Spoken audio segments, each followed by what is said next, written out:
ঈদ ও ঈদ পরবর্তী ছুটিতে এবার বিদেশ ভ্রমণে যাচ্ছেন প্রায় 1 লাখ মানুষ। দুবাই, সিঙ্গাপুর, মালয়েশিয়া, ব্যাংকক ও মালদ্বীপের যাত্রীই বেশি।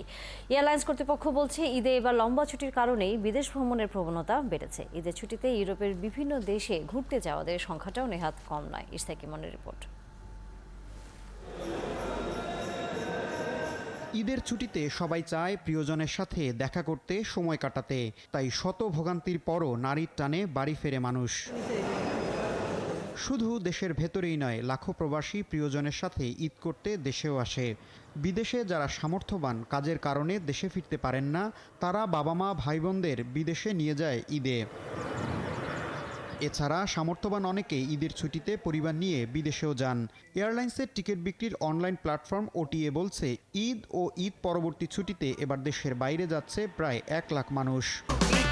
এই ঈদে দেশ জুড়ে কেনাকাটার ফুর্তি হবে শুধু বিকাশে, সাথে ডিসকাউন্ট কুপন, ইনস্ট্যান্ট ক্যাশব্যাক।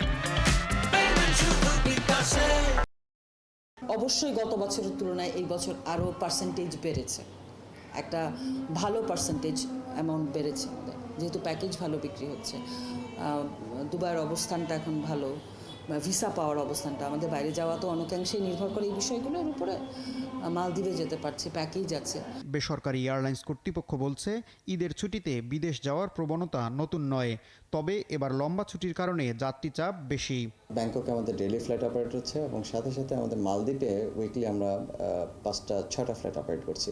তো এই যে ফ্লাইট সংখ্যাগুলো, আসলে ইন্টারন্যাশনাল ফ্লাইট আসলে ওভারনাইট আসলে ফ্লাইট ইনক্রিজ করার সুযোগ নেই, বাট এখানে প্রত্যেকটা ফ্লাইটই আমি বলবো যে ঢাকা থেকে মানে অন্যান্য যে গন্তব্যগুলো আছে, বিশেষ করে ট্যুরিস্ট গন্তব্য, সেখানে আসলে যাত্রীদের এক্সট্রা একটা প্রেশার আছে।